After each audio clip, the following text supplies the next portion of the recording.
Okay, guys. So I wanted to start with a video covering the materials that I use to create sketches like these and like these. I basically do two kind of sketches. You will see that some of them don't have any value added afterwards or shading, and some of them have. And it all comes down to the tools that I use. So basically, they all start in a similar way. I'll start off with a either a N0 Copic marker.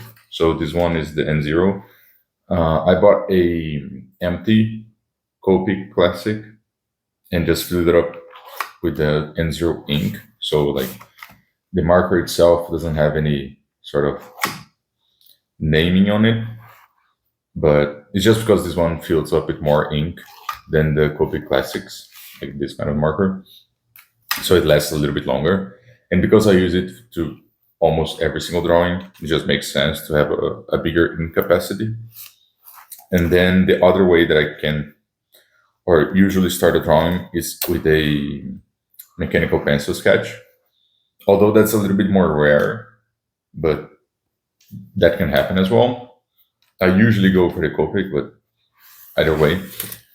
And then what differentiates these two kinds of sketches? As you can see, the line quality is a little bit different. And the reason for that is because of the pen choice that I use afterwards.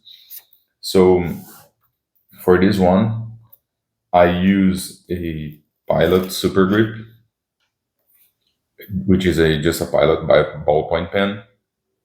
And although it says 1.0 here, I changed the refill on it, and I like to use the 0.5, which allows me to create these very thin lines.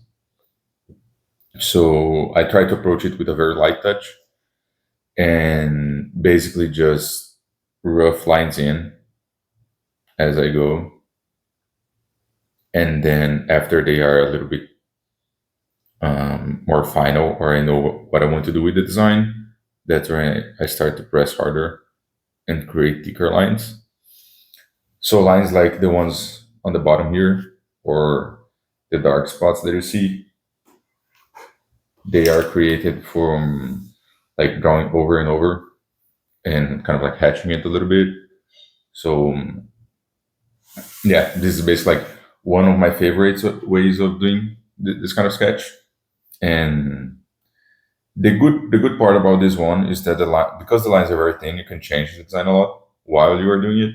So you do have the benefit of being able to change things on the fly. As you can see, like down here, I have a part of the design that I did with the marker that I didn't quite like when I moved over to the ink sketch.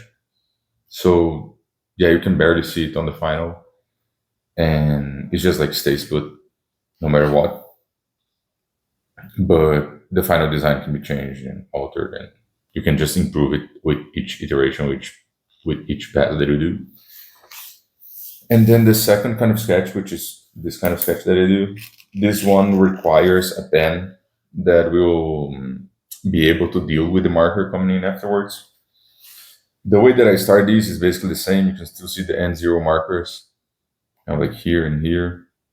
There's some leftover markers there, which in fact I quite appreciate because I think it's cool to see those markers.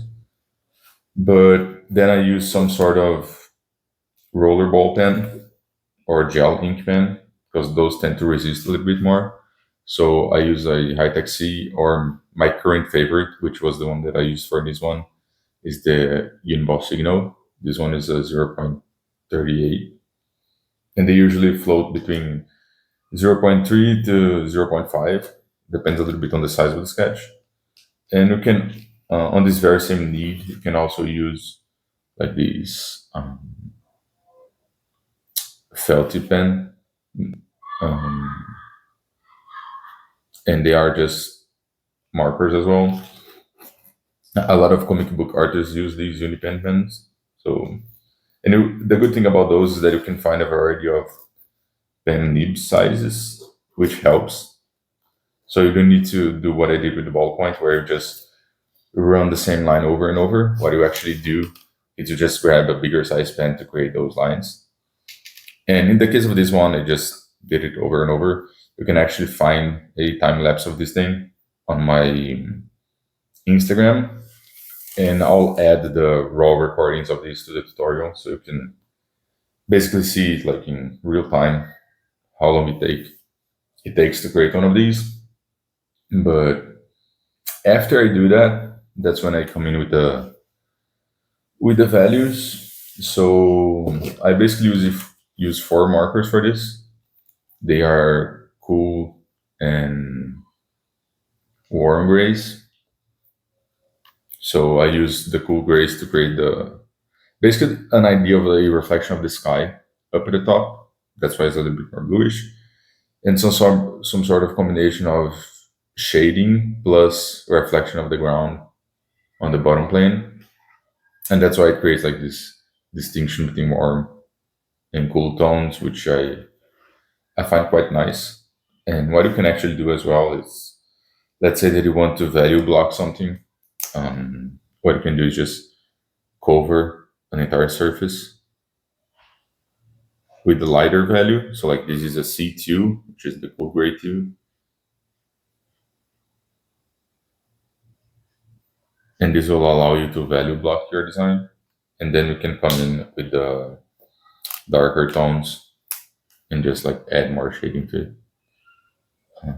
If you add one value on top of the other while the marker is still wet, you'll be able to mix the tones quite a bit. Like you'll be able to create a smooth gradient. But if you wait a little bit, it will create more of the steps in between. And yeah, I find that I use both techniques, both the smooth gradient and the more stepped in kind of markers, because they help to create some sort of reflection of horizon line and the idea of almost a chrome finish when you do like these darker lines. And also you can add some weathering, like dirt and everything. So it's all a matter of like the impression that you're giving. But yeah, these are my main tools that I use for this. I have a bunch of other pens that I use like for specific things on my pencil case, but that's usually just like for super specific needs. I don't think that will cover that today. Okay, so these are the tools.